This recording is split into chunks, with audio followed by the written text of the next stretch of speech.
Good evening. Welcome to the Metaphysical Journey. My name is Michael. This is a reading for a look at the week ahead. This is the week leading into Easter. So I'm recording this on Sunday evening, April the 13th.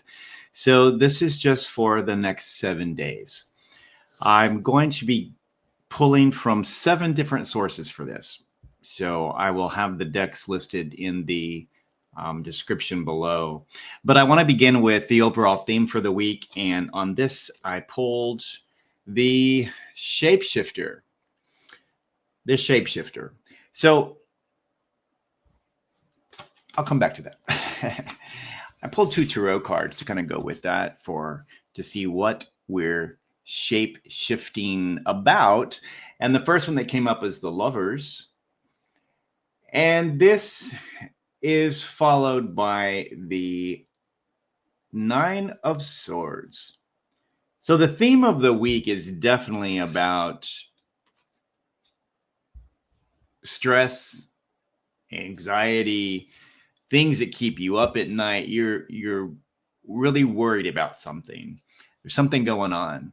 And this can play out in your life however it's happening. So it's not specific a love reading or a career reading, anything like that. It's just in general. This is very much where your thoughts are right now. And with the shapeshifter card coming up, this is, for me, what I'm picking up from this is it is time to have a change in perspective of how you may be seeing it. And it's a good time because if you think about it, last night we had the full moon and the pink moon, and it was very much about letting a lot of things go. And then this has also been followed. It was following the last retrograde we had, and that was one in which things from the past were definitely coming back, but in a little different way of how the energy is right now. It's things that we thought we had dealt with, and we've kind of tucked them away and put them to bed. But the emotional aspect was really never released, and it's come back, and you're dealing with that in a variety of different ways. Everyone has different scenarios. It's like, I thought this was over, and here it is again. And if you really think about what you've been experiencing with that, largely it's the emotional component of it, because we forgive people. We can forgive the person and they go their way and we move on, but the emotions of the situation linger with us and stay, and that over time creates a lot of different challenges. And it has been time to let as much of that go as possible. It's something that will always take time for a variety of things, but it's just letting those things go. So right now you're in a position where it's the shapeshifter in this next week of, what is keeping you up at night? What are you stressed out over? Because if you look at the reverse of this, it's the worst case scenario. It's anguish, it's anxiety, it's mental pain, because it's like, what do? I don't know. And in this phase of it, you are thinking of every worst case scenario, that how bad can it go? And many times we focus on the worst, when in reality, it's not that bad. Remember that our thoughts shape our reality, how we see it. Also, the thoughts that we have tell our brain which chemicals to produce in the body to help us prepare for fight or flight, or for happiness, or for love. So it's definitely a time of in the head this next week. And then with the Lovers showing up, it could be a relationship, absolutely, of trying to decide, is it love or is it lust? Is it the right person? Is it the wrong person? This really could go actually sideways would be best, because it can be both sides, however it is for you. But the Lovers also represent a choice. It's making a choice between something, where your passion is, where it's not, where your heart is, where it's not, what's healthy for you in some type of a relationship, and where it's not healthy for you. So it would really be a challenge if it's something that you've been involved in for a long time and you really had your heart in it, and you just realize, I don't feel it anymore. I have to make a decision because it is time for a change. I have to be a better person, a different person, or a worse person, whichever you choose. But you're deciding to do something different. So this is a week of decision-making time, whatever it's going to be. And you're being asked to change that. And you can create this however you want it to be. It's time to shapeshift, become something different. So that was the overall theme, and what to look for, or what you may be looking for. And it's hope. It's that rainbow. You know, how do I get to the other side? Somewhere over the rainbow. Life is great. It's not that way over here on the stormy side of life. How do I get beyond the rainbow to the nice side of life? It also can be you're looking for hope because maybe with everything you've been in, you have been so discouraged and let down that you even start to think that there is nothing happening for you on the other side. There's no support there.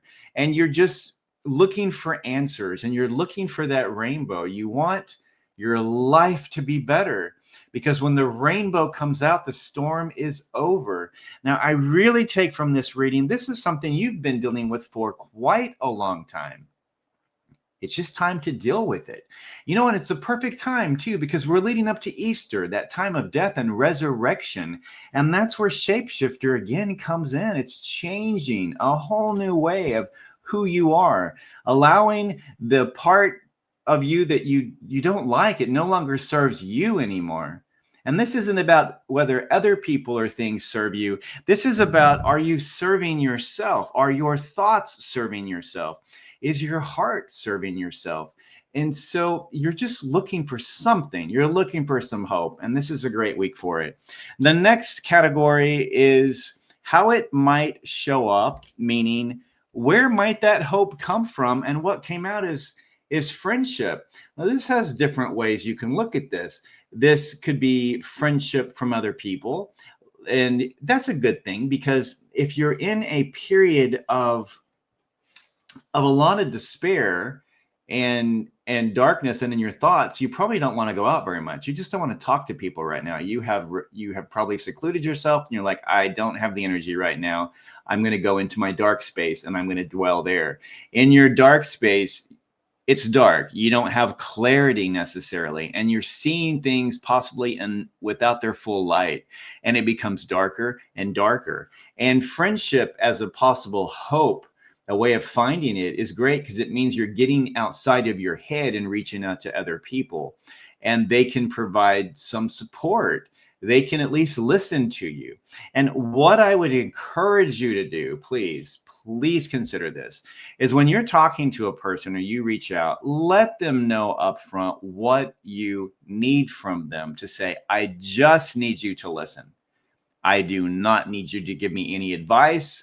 I don't want any money. I want nothing. I just want someone to hear me so I can get all this out of my head out in something verbal to where it makes sense. Because when you verbalize it, you also hear it.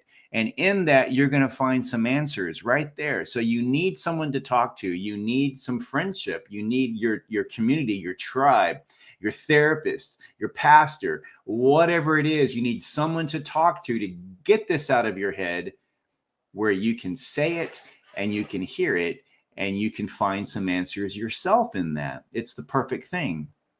That's why therapists are wonderful. They ask the right questions, and when you give the answers, you answer the question, you also hear the answers for yourself.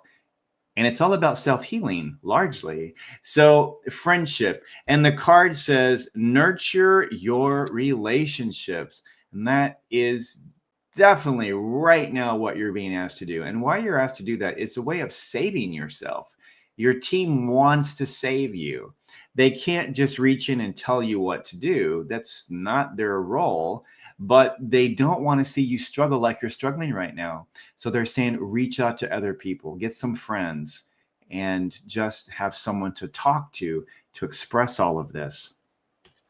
So the next is ideas to cope. I keep looking down at a piece of paper because this is a spread that I wrote out myself. So I have to remember what the categories are of how I pulled the cards and the question I asked when I did. This one I pulled 3 from 2 different sources. And it says ideas to cope. And the first one that came out, ancestors. Now, when it comes to friendship, there's really no better than the ancestors. It's time to reach out if you haven't already done that. Talk to them. It may seem crazy. Alexa was telling me it's time to go to bed. It may seem crazy, but it's absolutely not. Reach out to your ancestors. They have been where you are before, and they also really want everything to go well for you. They are your number one support team. They've truly got your back. Are you aware of that? Have you asked them? Definitely do that right now. So it says family, survival, death, and worship. I'm not asking you to worship your ancestors, and neither are they. But this is all part of with those 4 things, this is about a ritual or some type of it's a spiritual practice. Consider, if you're so inclined, consider incorporating them into your spiritual practice. I do every full moon. I have an evening with my ancestors. I talk with them. I give them a list of things that I want help on, and it's been working out really well for me. So definitely a way to cope with finding hope is your ancestors. Call them in. They're there for you. The next card for that category, some other ideas are, create a sacred space. And that goes with the first one. What is your sacred space? Do you have something where you can truly withdraw, not just from inside your head, but where you can physically be, to where you can just spend some one-on-one time just with yourself? And that could be one of the friendships it's mentioned before, a friendship with yourself, with your inner self, with your higher self, just you, of saying, I need to find the answers for me. So create a sacred space, whatever that looks like for you. And I am going to say this. I realize there's all kinds of information out there of how to do this, how to do that. But this is truly about you creating a practice for yourself. What works for you? Ask that and just go with it. I mean, wing it. And over time, correct it, adjust it, whatever you feel for you, because this is truly, you walk a solo path. It's just you and your team. So you have to do what works right for you. Don't go out and buy a bunch of books. You don't have to watch a lot of YouTube videos and talk to all these people about, well, this is how you need to have a sacred space. No, you need to create it for yourself, whatever that looks like for you. To other people, they may think it's crazy, but if it works for you, then that is the winner right there. Your life, your journey, your way, no one else's. So create a sacred space where you can have that one-on-one relationship with yourself, with your ancestors, your guides, your guardian angel, whoever. So create that. The next one that came up is summon the rain.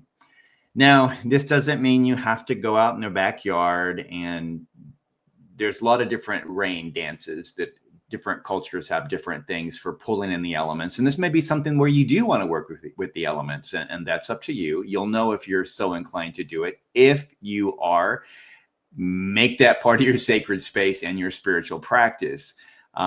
Maybe don't call on the rain inside the house, but you know what I mean. When you're in that sacred thing and you're communicating, call in the rain, call down the blessings, call down the intuition. And water represents emotion, can be intuition. So this is about you calling that in, saying, I need answers. Instead of saying, like many people do, instead of saying, this is what I want, if it be your will, etc., etc. No, take ownership of this one. You call it. You manifest. You're shape-shifting, remember, and you're becoming something new. And all of this is part of the shape-shifting. It's not you just becoming suddenly a different person, but it's about you also having a different walk on your path. You walk it differently now. You have a different spiritual practice. You have some rituals or things, spell work, whatever it is, whatever you have, that is uniquely yours. You're creating your own religious experience here. You're manifesting it. It's yours, no one else's. So summon the rain, pull it in, you do have the power and the authority to do that. So consider that. So those are some ways to cope. Ancestors, sacred space, step into your magic, step into your power, and call it in. Make it so. So mote it be. The last is the next to the last is advice from your team. And there are two cards that showed up for this. First is volcanoes. Power volcanoes. This goes in alignment with this one. Make an eruption. It's time to erupt and spew forth lava. That's a whole new way of doing things. It's your power. It's you. You're different. You have shifted. Where you might have been a little dormant molehill, now you're a freaking volcano. Go for it. Have that eruption and step into your power. That's what this is about, having the power. You see the person standing there with lava flowing around them, and they are looking upward and their eyes are closed because they have embraced who they are. And they also now realize they are powerful. They've shifted. They're different. So this is advice from Spirit saying, see your power, step into it, take control of it, and make things happen. Volcanoes, on when you first see them, you think, oh, how horrible, because the lava is burning things are catching on fire. It totally goes in and just wipes out landscapes. But when it hardens, it creates brand new land, territory. Islands are formed. Islands are expanded because of volcanoes. So this is truly changing and shifting your landscape. Scorch everything that was there before and create something new. The lava is there, it hardens, and over time things start to grow on it, and you have a whole new land that grows on top of that. So take power. The last one on that is life breath. Now, we know what breath is. It's breathing out. And when we breathe out energy. We breathe in energy. It's back and forth, but it's about the life breath. This is that power, that creative energy. And you see the person there, the lady, and she has like I'm going to call it energy flowing up, and it's coming out of something on the side, which is the shape. It's a heart. It's heart. It's love. It's power. It's the heart is what keeps us alive. That is what creates that breath of life right there. And so it's bringing that in. And so what is the breath of life? That's the universe, God, the divine, whatever you want to call it. It's drawing directly from that so that you can create this. They go together. So all of this is saying that in your shape-shifting moments, what are you turning into? You're shifting away from the earthly type of stuff that you've been so bogged down by, and you're connecting more with the higher realms, with the divine, with that true creative source, because you are a creator and you're being asked to start creating, make it happen. You have the authority and the power, as I mentioned before. You can do that. Now, the problem is, we all face this to some degree or another, is that we don't believe we have that power because we don't feel it. And we're really great in certain areas, other areas, no, it's a challenge, but we truly do have that. And this is about having faith and then having the guts to back it up in the moments where it matters most. And this coming week, this is what you're facing. This is what you're looking at. So you have this wonderful opportunity to say, all right, I know how it's been up to this point in my life. I know how things have turned out. I know the patterns I've always followed, and I know how I've always reacted. I want it to be different. I'm going to try something new. What if? What do you have to lose? Because in your mind, you probably already have convinced yourself it's completely lost anyway. So go for broke on this one. I mean, truly, if you're at the bottom of the barrel or the bottom of you've dug down and you hit rock, it's time to call in a backhoe. You can go deeper. You really can, because you're probably going to find it's not as bad as you think. And who knows, 6 inches down, digging with that backhoe, you may come across a gold, a whole vein of gold, and you strike it rich. I mean, maybe not it's physical gold, but you know what I mean? It's you've struck the answer of what you're looking for.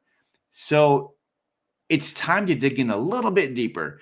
Don't give up yet. Don't walk away, because by the time Easter gets here, you'll be ready to resurrect a whole new person. So that is amazing. I want to end with the last thing I want to end with some numbers. And so I have my little dice here. I'm going to cast them. I'm going to cast my lots or my dice into my little thing, and we'll see what we get. All right. We have a 5. We have a 3. So that totals 8. So the 5 represents change, conflict, and instability. So that's one number. Now, you probably feel that energy already, maybe, but 5 is a number to be watching for.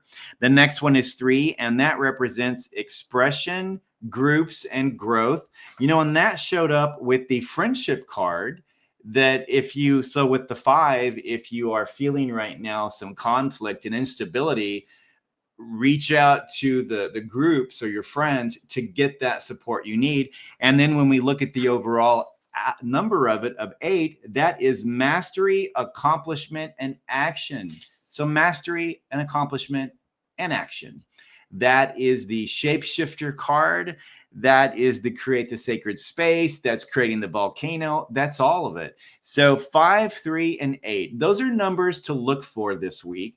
If you are, and how you can do this actually, is if you're talking to your team or you have this idea or you're thinking about something and suddenly you see one of those numbers, and if you see all 3 of them together, that would be freaking amazing. But you see those numbers and that can serve as a confirmation of, yes, you're on the right track. You are in the right mindset. Yes. And so your team can work with those numbers, 5, 3, and 8. Either 1 or 2 of them or all 3 of them. So just pay attention. They'll make sure you notice it. And when you see those numbers, it's confirmation that you are doing the right thing. So that's a beautiful thing. That's your reading for the week ahead. Good luck with this. And I hope that some of you will leave some comments or something. Say, Michael, we're glad you're not dead. Any comment will work. But leave a comment to let me know if this resonated with you. And I'd also like to have some follow-up. How did it turn out for you after the week? Anyway, have a great week and happy Easter ahead. And thank you for following me on the Metaphysical Journey. Have a great week.